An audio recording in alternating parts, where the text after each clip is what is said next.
Hey, folks, thanks for joining me. This is Shaynel on Shaynel's 3 Cents. Those that are joining me today, I want to introduce you to the beautiful Miss Kiana and the awesome Miss Nikki. Again, we are following up on self-awareness, good, feel-good touch, and making sure that you're taking care of yourself as a woman. And I know we want to recognize those handsome, brilliant men, but we ain't talking about them today. We're going to talk about some women. And I think that it's important for us to talk about it because I really believe, and there are actually a lot of studies that have shown that women tend to get into unhealthy sexual relationships, intimate relationships, because they're not in touch with themselves, their bodies, their desires, all those things. And they just want they want somebody to touch them to make them feel good. And I'm like, maybe you should touch yourself. Or do you know who you are? And, do you feel good about touching yourself? And, is that something that's taboo and we can't talk about it? Church for my folks still go tune in. I think you should still do so. But let's talk about that. Is that something that we talk about with our girlfriends? Or girl, what you got? Is it okay if you do this? Or do y'all have the little circles where your girlfriends sell stuff and the little zzz stuff going on? Well, my husband and I have a store in College Park, Maryland. Mm-hmm. It's called the Comfort Zone. And I like that name. It feels good. I know, right? That was one of the reasons why we chose that name. It's a family business.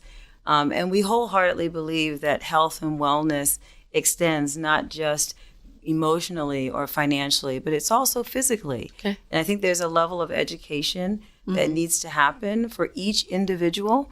And the more we begin to learn about ourselves, the better life is, and we can live at a higher level. I mean, when we talk about living our best life, education is the core of that. Okay, that's true. That's true. And me, habitual line stepper, talk about faking it. So we go veer a little bit. As women, I think that we've all faked it. Of course, it's something, I love him, so I'm going to just let this pass.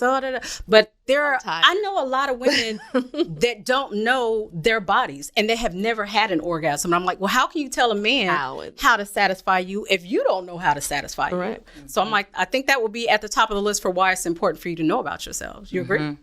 I would agree. I don't think we're taught that growing up. As women, we're groomed to be... lay down and take it. Correct.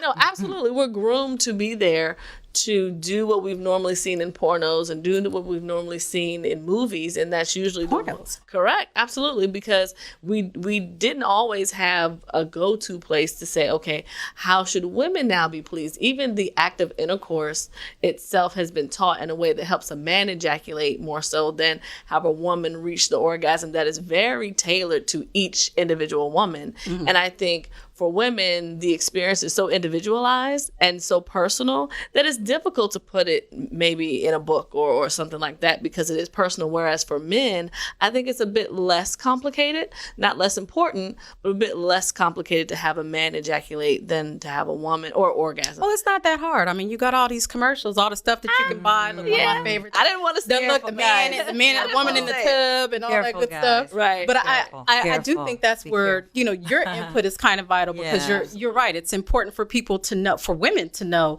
that your bodies matter. Yeah. And your pleasure and intimacy is important, and it should be to you as a woman, not just a man. My grandma didn't teach me that.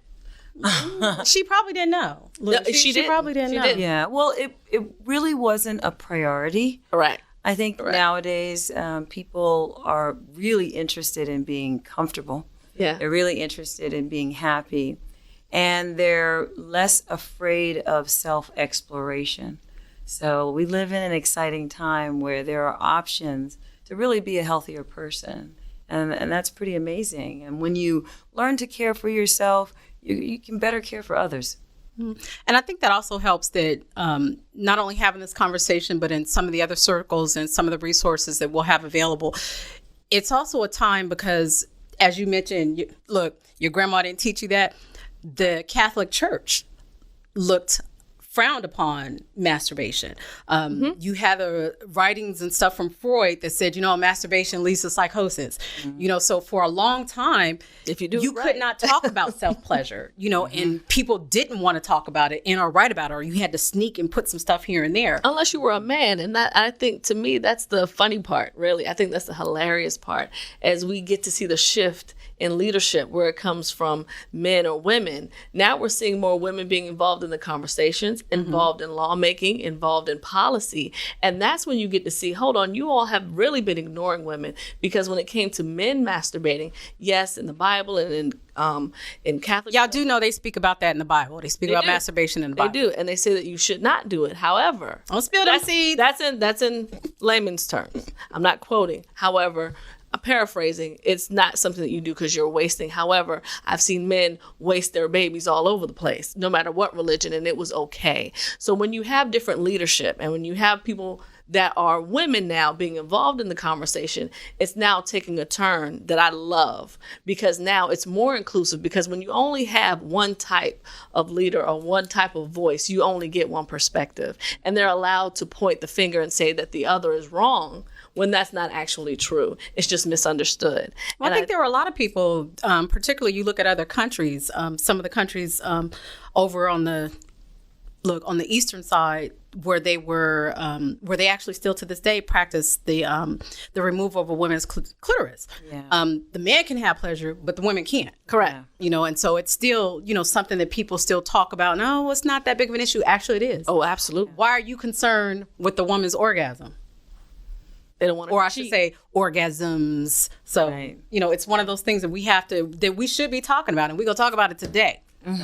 Yes. Yeah. So, is there anything that, other than what you said about your grandmother didn't teach you, do you have other friends or other circles that you travel in that talk about, keeping yourself healthy and recognizing the things that you like and that you enjoy? So masturbation specifically? Yes. So I have talked to a lot of my girlfriends, and we all talk about sex, but we don't all talk about masturbation in a real way. I only have, as I said, some girlfriends who are on one side of the spectrum or the other.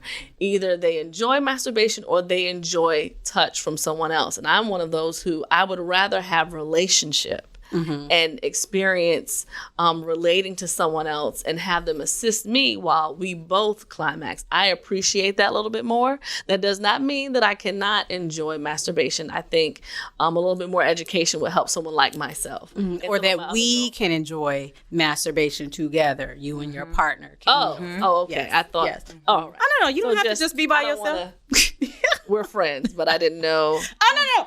Okay, no, that's girl fine. child, please. Look, no, I'm joking. Look. But no, one of my girlfriends, and I experienced this when I had during my dating life. It's difficult when you're single because you want to be sexually pleased, right? But you don't have someone in your life who would be appropriate for you to be intimate with, because you don't know them, or you just don't want to be, with anyone, or someone married, or what have you. So that's, I think, another good time to explore yourself and masturbate. And I've suggested that for some of my friends who are like, I'm only going out with this person because I would like to have sex. And I'm like, you don't have to go on a date. You can masturbate. And they're like, nah, I'd rather go out with this stranger. So I think those are times where that conversation about masturbation really is important, because when you're not dating, you're not in a committed relationship or a healthy relationship, you should stay to yourself. I think now's a good time to go a little bit further into self-touch. And looking at the website for the CDC, they have a whole section about self-touch and some of the health benefits of such. So not just, I'm doing this for myself, but recognizing that doing things for yourself can actually be good for yourself. So on the site, it stated that self-touch is a awesome release of tension, reduces stress, it helps with sleep, it improves self-esteem and body image. Self-touch also helps treat sexual problems. It also attributes to relieving menstrual cramps and muscle pain. And it actually helps people become more comfortable with their bodies. So it's not just something that, we thought of or we pulled it out of a magazine, but this is actual health science, ways that people can feel better about themselves. So do you want to expound on that a little bit about, your area of knowledge with regard to, self-touch and how we can help ourselves be more comfortable with ourselves? I like saying that, ourselves comfortable with ourselves. Well, I'm not a scientist, but I am an expert on my own body and happy to share information. So one of the things that I live by is eating, sleeping, drinking, using the loo, and being sexual is the core of being more powerful and pleasant. Okay. Let me interrupt you for a second, because I thought that was so powerful. You said you were an expert of your own body. And more people need to know that you need to know your body. We need to know our body before we assume that someone else knows. That's right. So, and we're responsible for our own education. It's not our partner or partner's responsibility to teach us how our bodies work. So doing a little bit of research and self-care, making our health and wellness a priority is a core value.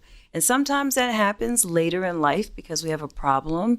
But the encouragement is, let's do that investigation when we're healthy and we are looking forward to a future that's full of satisfaction, and safety is at the core. Okay. So talking a little bit about research, again, I'm in my mid-40s, whole new roller coaster of life. I recently read 2 books and I learned something, and I'm putting y'all on this. So I learned that women actually have 7 secretion areas and not just 3. That's interesting 7 stuff, right? Okay, first of all, I called my mama. Called a couple girls. I'm like, did you know this? How come I'm just now figuring this out? And again, how come we don't know these things?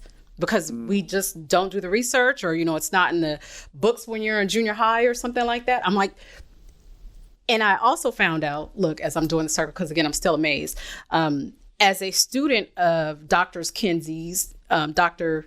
and Mrs. Kinsey back in the day, that this is something that was newly revealed in the early 80s. That they just discovered this about our bodies. That, humans have had this up for a long time. Yeah. I feel like things become in focus. Unfortunately, people wait until there's a problem to address it. And I think women over time have been taught to think that a little bit of suffrage is really part of the sex. So, you know what I mean? Yeah. So when we do bring up a concern, people are like, wow, she's complaining again. Instead of saying, hey, I want to improve on this. I want to get better at this. When I wake up in the morning, I'm always like, how can I be better than the woman that I was the day before? So I think that perspective helps me to say, oh, wow, that I just discovered something new about myself, about my body. And I want to live the best life I possibly can. We're on this earth for a short period of time. Yes. So if we're not focusing that energy on being our best and being happy, exactly are we doing? Yeah. There was a segment on MSNBC a couple of weeks ago, and I actually recorded it, but they talked about women that have been victims of assault. And in the previous show, we talked about, domestic violence awareness, intimate partner violence, and a lot of women that have had those issues, they struggle to have healthy relationships after those situations. Yeah. And they say that self-touch can help women get to that next level, to have a more healthy relationships. When you take ownership of your body, when you take ownership of your pleasure, and recognizing the things that you want, as opposed to something that happened to you, and getting to that next level of, I guess, I don't want to say survivorship, but making sure that you're physically healthy and your mental health. So there's a connection there. And I thought that was extremely powerful and important. Yeah, I agree. There are a lot of areas where it's important for women to know and to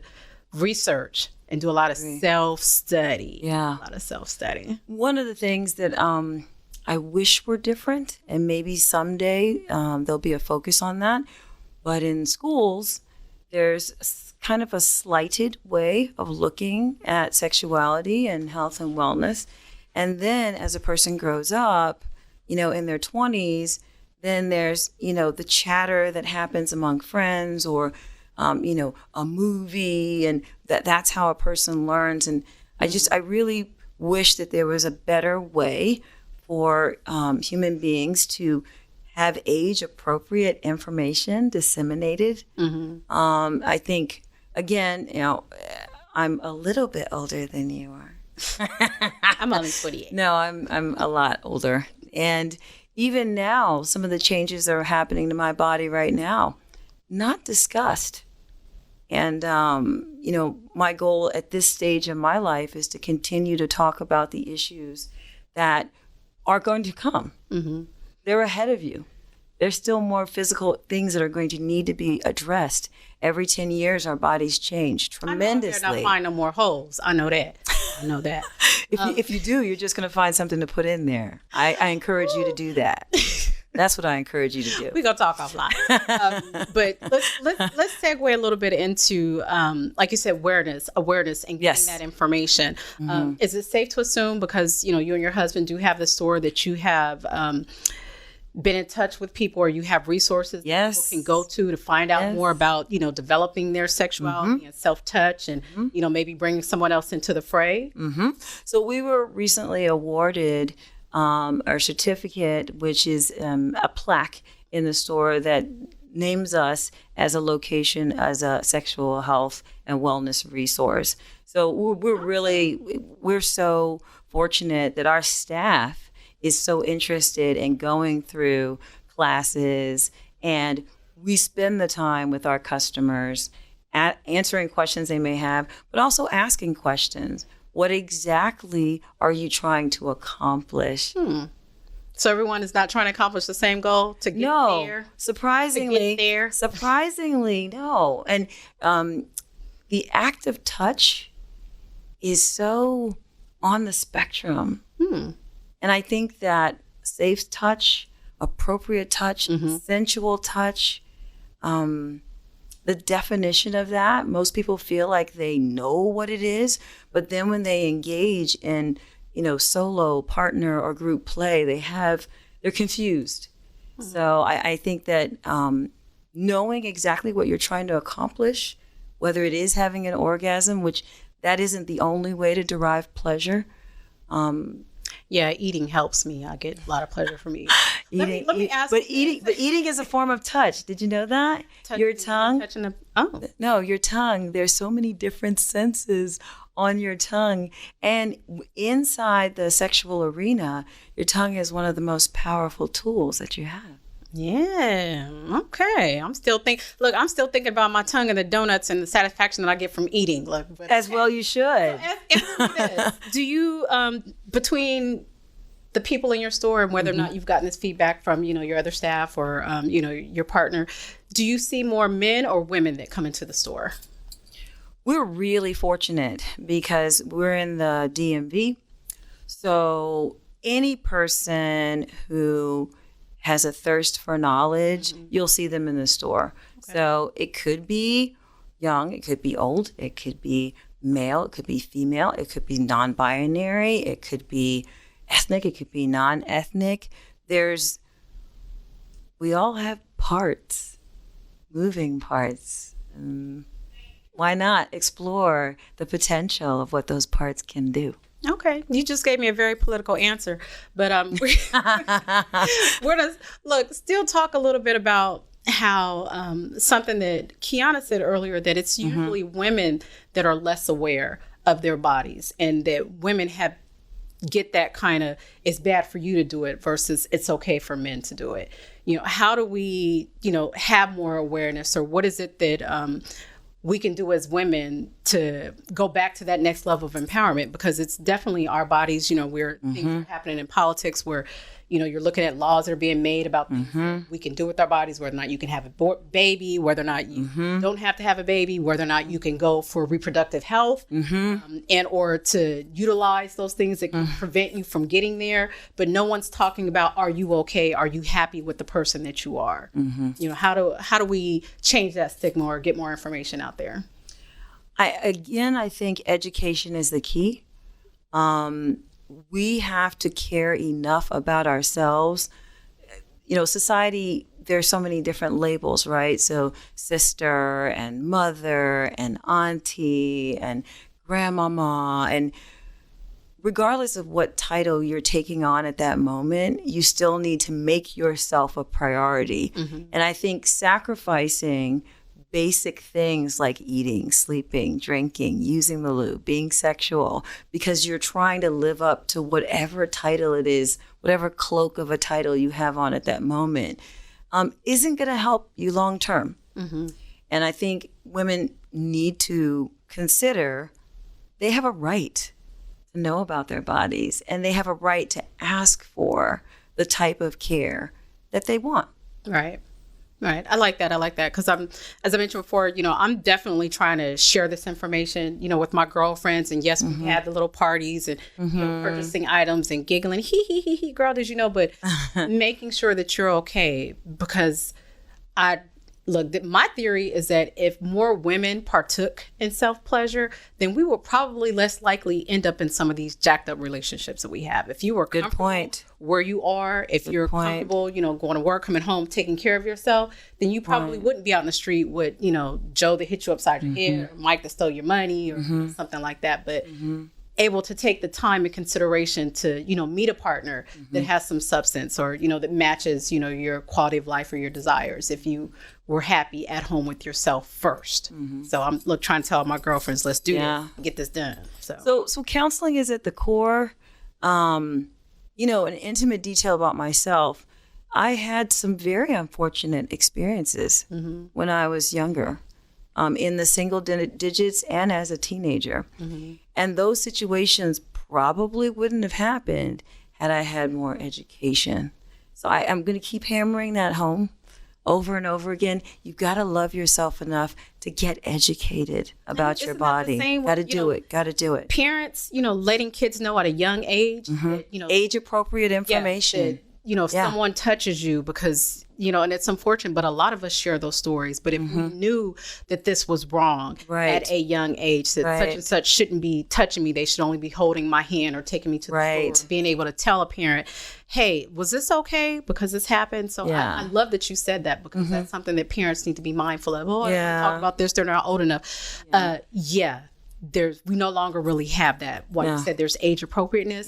We still need to start young and letting people know, young children specifically, what appropriate touch is. And understand, the internet, it's so easy to find misinformation on the internet.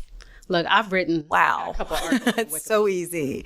And then you've got kids who are watching things and imagining that they have the ability to do certain things as adults. And then you have adults that are relying on the internet as their primary source of information.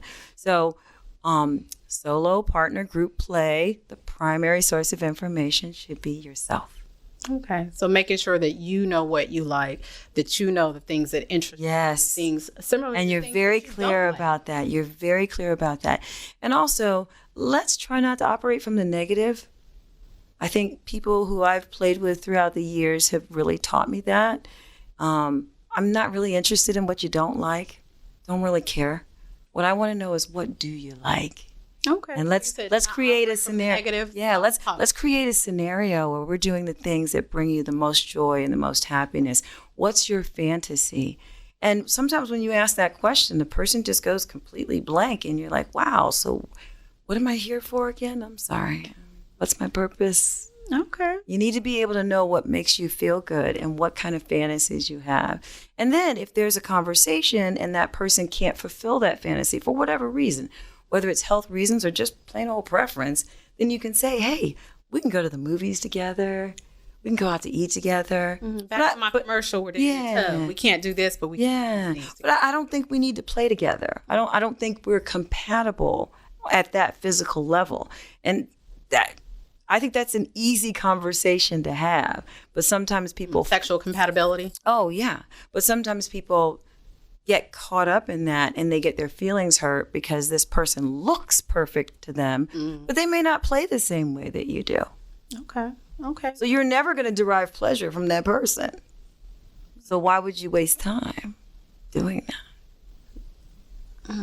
I'm like, that's where we put a period in it right there. Right there. Good information. And I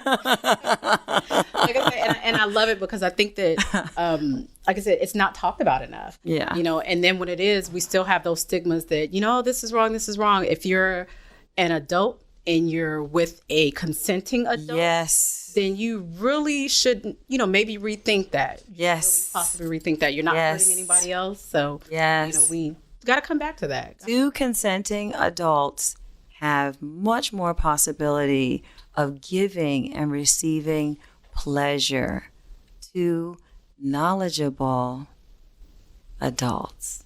Okay.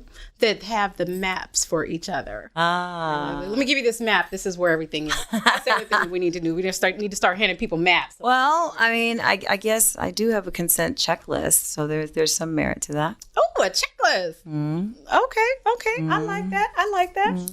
So tell us a little bit about what we see here. Since we're talking about a checklist. Is this on the checklist? Yes. So lubricant. And I think that there's, some misperceptions about lubricant. I don't need it because I'm wet enough. I hear that a lot, but lube is life. Lube is life. Oh yeah, never play without lube. I mean, when I was in my 20s, I really and I'm learning something too, y'all. So I really wish I had access to lube. It really changes the game. Okay. It enables you to go longer. It enables you to stay in the pocket. And it increases the level of intensity and pleasure. So, did you just say stay in the pocket? Yes. Okay. We go roll on that one. We go roll on that one. So they have different types or different skin types or things that you like. So we're going to start with the one that's closest to me. It's Uber Lube, and this is one of my favorite products because it's a little bit thinner, and a silicone product. You know what it does for you? Once you put it on the skin, no matter how much you rub it, you massage it, as long as you don't stop moving, it continues to keep the surface protected. So you get extended play with that. And outside of the play space, think about athletes that have chafing. They actually use it. Think about patients who've gone through some type of health issue in their skin, is in pain. Uber Lube works great for that. Okay, now what about this? Now what's next to it? Yes, so this is a product called Wicked Sensual Care. This is their flavored product. I know, right? We were talking about taste a minute ago, and I was thinking to myself, you would really like this one because it's sweetened with stevia, which is something that's very familiar to human beings because it's in a lot of food products. And it's healthy. Oh my gosh. And this is calorie free. So you can mix the flavors together and create your own meal plan. Lemonade. Yeah, so you got strawberry lemonade right there when you mix them together.